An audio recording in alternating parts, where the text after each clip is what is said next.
The insistent blare of the emergency alert ripped through the lazy Saturday morning quiet.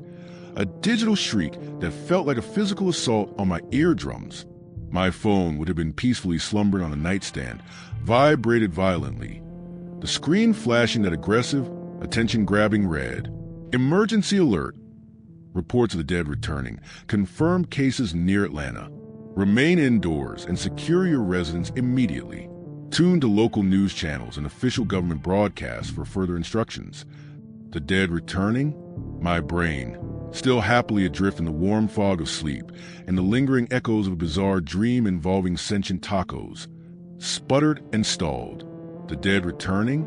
Like zombies? Seriously? It sounded like a bad movie pitch, not an actual emergency alert jolted me awake on a perfectly ordinary Saturday morning in Atlanta. I blinked, rubbed the sleep from my eyes, and stared at my phone again, half expecting the message to have morphed into something less apocalyptic. Nope, still there, staring back at me with digital indifference. The same stark, unsettling message repeating in an endless loop, the words burning themselves into my consciousness like a brand. The dead returning. Near Atlanta, my apartment, a slightly cramped but comfortably familiar space in Midtown, suddenly felt a lot less comfortable, a lot less familiar, a lot less safe. Atlanta, that was me. That was here. Confirmed cases.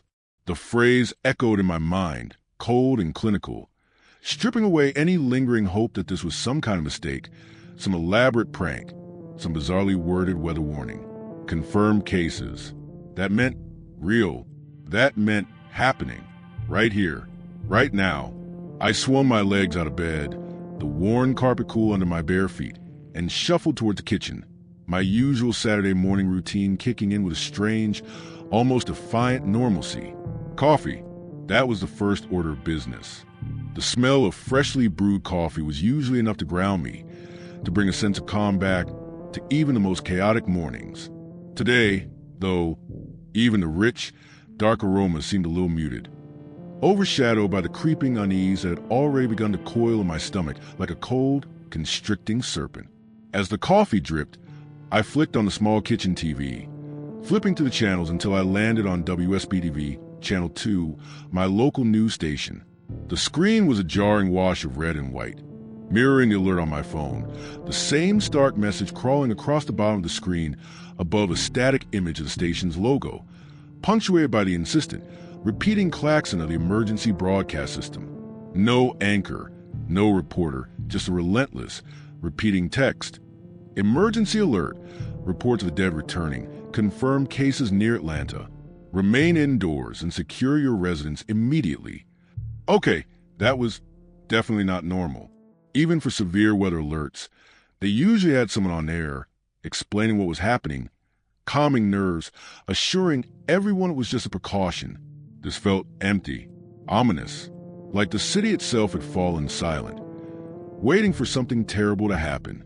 I poured myself a mug of coffee, the ceramic warm in my hands, and walked over to the window, peering out at the street below. Ansley Park was, well, Ansley Park. Saturday morning was usually a slow, genteel affair here, the streets gradually filling with dog walkers, joggers, and families heading to brunch, a picture of affluent southern normalcy. Today, though, it felt different, quieter. The usual weekend bustle seemed muted, subdued, like someone had turned down the volume on the entire neighborhood. A few cars were moving, but fewer than usual, and they seemed to be driving with a hurried purpose, not the usual leisurely weekend pace. The sky was a clear, deceptively bright blue, a perfect Georgia autumn day, the kind that usually made you want to be outside, enjoying the crisp air and the sunshine. Today, though, the sunshine felt almost mocking, a cruel contrast to the chilling message screaming from my screens. It was almost too normal, too peaceful. The disconnect between the serene, almost surreal normalcy outside and the screaming alert on my screens was jarring, a discordant note in the otherwise familiar symphony of my life. I took a sip of coffee, the bitter liquid doing little to dispel the growing knot of anxiety in my stomach. Maybe social media would have some actual information, some real news beyond the vague, fear-mongering alert. I pulled out my phone again, swiping away the persistent emergency banner to open Twitter. My feed, usually a chaotic mix of memes, political outrage, and Braves updates, was different, almost uniformly focused on the emergency alert. Screenshots of phones, TVs, car radios, all showing the same red banner, the same chilling message about the dead returning. Hashtags were trending. Hashtag Atlanta Zombie, hashtag dead returning, hashtag stay inside. And the overall tone was a bizarre blend of disbelief, dark humor, and a palpable undercurrent of genuine, bone-deep fear. People were making jokes, of course, endless zombie movie references, memes about brain-dead co-workers finally finding their purpose, the usual internet gallows humor that humans deploy when faced with the utterly incomprehensible. But beneath the surface of the jokes, I could sense a real unease. No one seemed to know what was going on, what the dead returning actually meant, or what to expect. And the lack of official information was only making things worse, feeding the growing sense of panic and paranoia. I scrolled further, trying to find something, anything, that would shed some light on the situation. Rumors were swirling. Whispers of hospitals being overrun, reports of aggressive reanimation in local cemeteries, even some truly outlandish claims about mass graves being disturbed by some unknown force. One tweet, from an account claiming to be a nurse at Grady Memorial, mentioned patients reanimating after being declared deceased, but it was quickly dismissed as unverified and fear-mongering. Still, it planted a seed of doubt in my mind, a tiny, insidious worry that maybe, just maybe, this wasn't just a drill. I switched over to Facebook, hoping to find something more concrete from official sources. The City of Atlanta Emergency Management Agency page was predictably swamped, but their latest post was just a copy-paste of the emergency alert, urging residents to remain calm, secure their residences, and monitor official channels. No details, no explanations, just the same recycled warning. It was starting to feel less like official caution and more like stonewalling, like they knew something they weren't telling us, something genuinely bad, and were trying to keep a lid on it for as long as possible to prevent panic or something else. My phone buzzed again, another emergency alert notification. This time, the message was slightly different, more urgent, more specific. Emergency alert update. Citywide shelter-in-place order now in effect for Atlanta and surrounding counties. All residents are required to remain indoors and secure their residences. Do not open doors to anyone not known to you. Law enforcement and National Guard units are being deployed. This is not a drill. Repeat, this is not a drill. Confirmed cases of deceased individuals exhibiting signs of reanimation are under investigation. This is not a drill. Those words, repeated for emphasis, stark, unambiguous, hit me harder than the initial stripping away any lingering hope that this was some kind of mistake, some bureaucratic overreaction. This was real. Something was actually happening, and it was serious enough to warrant a citywide lockdown, the deployment of the National Guard, and a direct order to not open my door to strangers. The dead returning, reanimating. It still sounded insane, unbelievable, like something out of a nightmare. But the emergency alerts, the news reports, the growing panic online, it was all starting to coalesce into a terrifying, undeniable reality. I walked back to the window, peering out again. The street was definitely emptier now, almost deserted. The dog walkers were gone. The joggers had vanished. The brunch-bound families had disappeared. The only cars moving were now moving fast, erratically, sirens wailing in the distance, growing louder, closer. The city was changing, shifting, transforming from a picture of peaceful suburban normalcy into something else. Something panicked, something afraid. And the silence, it was different now too. Not just quiet, but a heavy, oppressive silence that seemed to amplify every sound, every creak of the floorboards of my apartment, every thump of my own heart. The air itself felt different too. Thicker, somehow heavier, almost charged, like the atmosphere itself was vibrating with an unseen tension, a palpable sense of impending doom. I decided to call my parents, who lived out in the suburbs, further away from the city center, hoping they were safe, hoping they had seen the alerts, hoping they were taking this seriously, even if I was still struggling to fully grasp the reality of it myself. I dialed their number, letting it ring and ring. Voicemail. Okay, Maybe they were still asleep, or maybe they were out of town, visiting my aunt in Florida, something they did occasionally during the milder autumn months. I tried their cell phone. Ring, ring, ring, voicemail. Weird. My parents were usually pretty good about answering their phones, especially on weekends. For both of them to be unreachable, it was unusual, unsettling. I tried my best friend, Mark, who lived downtown, right in the heart of the city, hoping he'd seen the alerts, hoping he was hunkered down somewhere safe. Ring, ring, ring, voicemail. Mark always answered his phone. Always. Even in the middle of the night. Even when he was busy. Even when he was annoyed. Voicemail from Mark was not a good sign. It was starting to feel wrong. Deeply, profoundly wrong. Like more than just a coincidence. Like something was happening. Something big. Something bad. And we were all cut off. Isolated. Adrift in a sea of uncertainty and fear. I went back to TV, frantically switching channels again, hoping for some real news, some explanation, some guidance beyond the robotic repetition of the emergency banner. Channel 2 was still stuck on the alert. Channel 5, same. Channel 11, ditto. Even the cable news channels were locked in step, the same red banner, the same chilling message, like puppets on strings, all controlled by the same unseen hand. It was like the entire media landscape had been hijacked, reduced to a single, terrifying point of focus. I switched to the radio, hoping for something, anything different. Static, just white noises on every station I tried, AM and FM alike.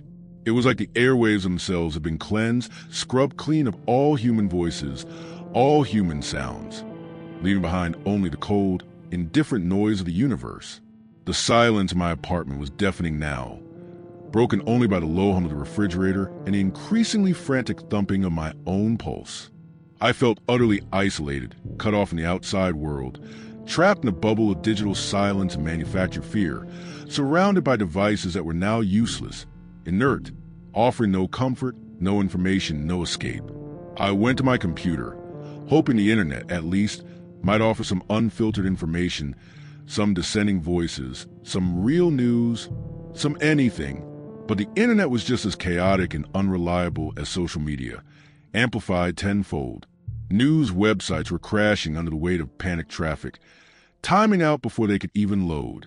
Official government websites were equally unresponsive, throwing up error messages and blank pages. The only things loading reliably were social media feeds, now a torrent of increasingly hysterical posts, conspiracy theories spiraling out of control, and outright misinformation spreading like wildfire.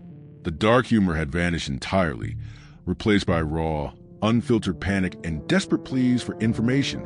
People were reporting things, disturbing accounts, sightings, encounters. With them, the reanimated, the dead returning, zombies, whatever you want to call them. They were out there, and they were not like the movies. Not slow, shuffling, mindless hordes. According to the increasingly frantic reports, they were faster, stronger, more aggressive, and organized. Whispers of coordinated attacks, of pack behavior, of intelligence. It was all unverified, of course, dismissed by official sources as isolated incidents, misinformation, mass hysteria. But the sheer volume of reports, the consistency of the details, the growing sense of panic that was palpable even to the cold, sterile medium of the internet. It was starting to feel undeniably real. And then the sirens, no longer distant muffled wails, but close, deafening screams, filling the air outside my apartment, echoing through the empty streets, growing louder, closer, more insistent. Sirens approaching, sirens everywhere. The city was no longer just quiet. It was screaming, and then the power went out. Suddenly, abruptly, without warning, the lights flickered, died, plunging my apartment into darkness, silencing the hum of the refrigerator, cutting off the faint, flickering glow of the TV screen, leaving me alone in the oppressive silence, broken only by the distant wail of sirens and the frantic pounding of my own heart. Darkness, silence, isolation, and the growing, undeniable certainty that whatever was happening out there Whatever the emergency alerts were warning us about, whatever the dead returning actually meant, it was real. It was here, and it was coming. My phone buzzed again. The last emergency alert, before the cell towers went down, before the digital world went dark, before the final silence descended. Emergency alert. Confirmed widespread reanimation event. Atlanta and surrounding areas under imminent threat. Civilian casualties reported and escalating rapidly. Do not engage. Do not approach. Seek immediate and fortified shelter. Self-defense protocols are authorized. Survival is unlikely. God help us all. Survival unlikely. God help us all. The words echoed in the darkness, a chilling, despairing epitaph for humanity.